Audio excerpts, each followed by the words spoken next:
యోహాను 5వ అధ్యాయం. యేసే అభిషిక్తుడు అని నమ్మే ప్రతి ఒక్కరూ దేవుని వల్ల జన్మించిన వారు. జన్మ కలిగిన వాణ్ణి ప్రేమించే ప్రతి ఒక్కరూ ఆయన వల్ల జన్మించిన వాణ్ణి కూడా ప్రేమిస్తారు. మనం దేవుణ్ణి ప్రేమిస్తూ ఆయన ఆజ్ఞలను నెరవేరుస్తూ ఉంటే దేవుని పిల్లలను ప్రేమిస్తున్నామని దాన్ని బట్టి మనకు తెలుసు.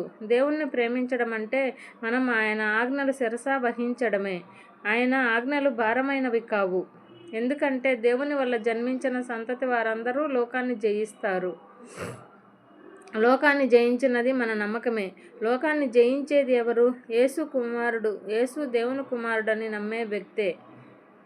నీళ్ల ద్వారా రక్తం ద్వారా వచ్చినవాడు ఆయనే, అంటే యేసుక్రీస్తే. నీళ్ల ద్వారా మాత్రమే కాదు, నీళ్ల ద్వారా రక్తం ద్వారా కూడా వచ్చాడు. దేవుని ఆత్మ సత్యస్వరూపి కనుక ఆత్మే సాక్ష్యం చెబుతున్నాడు. పరలోకంలో 3 సాక్షులున్నారు: తండ్రి, వాక్కు, పవిత్రాత్మ. ఈ 3 ఒకటే. భూమి మీద కూడా 3 సాక్ష్యాలున్నాయి: ఆత్మ, నీళ్లు, రక్తం. ఈ 3 ఏకీభవిస్తున్నాయి. మనుషులు చెప్పే సాక్ష్యం అంగీకరిస్తున్నాం గదా. దానికంటే దేవుని సాక్ష్యం మరీ గొప్పది. ఎందుకంటే దేవుని సాక్ష్యం ఆయన తన కుమారుని గురించి చెప్పినదే. దేవుని కుమారుని మీద నమ్మకం ఉంచిన వ్యక్తిలో ఈ సాక్ష్యం ఉంటుంది. దేవుణ్ణి నమ్మని వ్యక్తి దేవుణ్ణి అబద్ధికుడుగా చేసినట్టే. ఎందుకంటే దేవుడు తన కుమారుని విషయం చెప్పిన సాక్ష్యం ఆ వ్యక్తి నమ్మలేదు. ఆ సాక్ష్యం ఇదే: దేవుడు శాశ్వత జీవం మనకిచ్చాడు.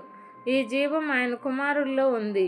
ఏ వ్యక్తికి దేవుని కుమారుడు ఉన్నాడో ఆ వ్యక్తి జీవం ఉంది. ఏ వ్యక్తికి దేవుని కుమారుడు లేడో ఆ వ్యక్తికి జీవం లేదు. దేవుని కుమారుని పేరు మీద నమ్మకం ఉంచిన మీరు శాశ్వత జీవం గలవారని మీకు తెలిసిపోవాలని, దేవుని కుమారుడు పేరు మీద ఇంకా నమ్మకం ఉంచాలని ఈ విషయాలు మీకు రాస్తున్నాను. ఆయనను గురించి మనకున్న నిశ్చయిత ఏమంటే, ఆయన చిత్త ప్రకారం మనమేది అడిగినా ఆయన మన విన్నపం వింటాడనేదే. మనం ఏది అడిగినా ఆయన మన విన్నపం వింటాడని మనకు తెలిసి ఉంటే ఆయనను అడిగినవి మనకు కలిగాయని కూడా తెలుసు.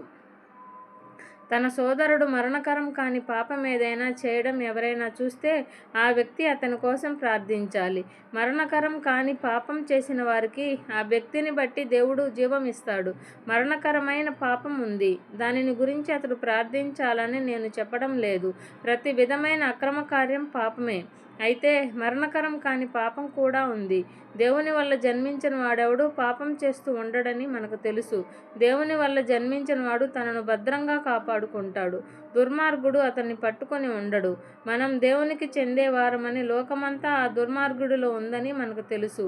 మనం సత్యస్వరూపిని తెలుసుకొనేలా దేవుని కుమారుడు వచ్చాడని, మనకు వివేచన ఇచ్చాడని కూడా తెలుసు.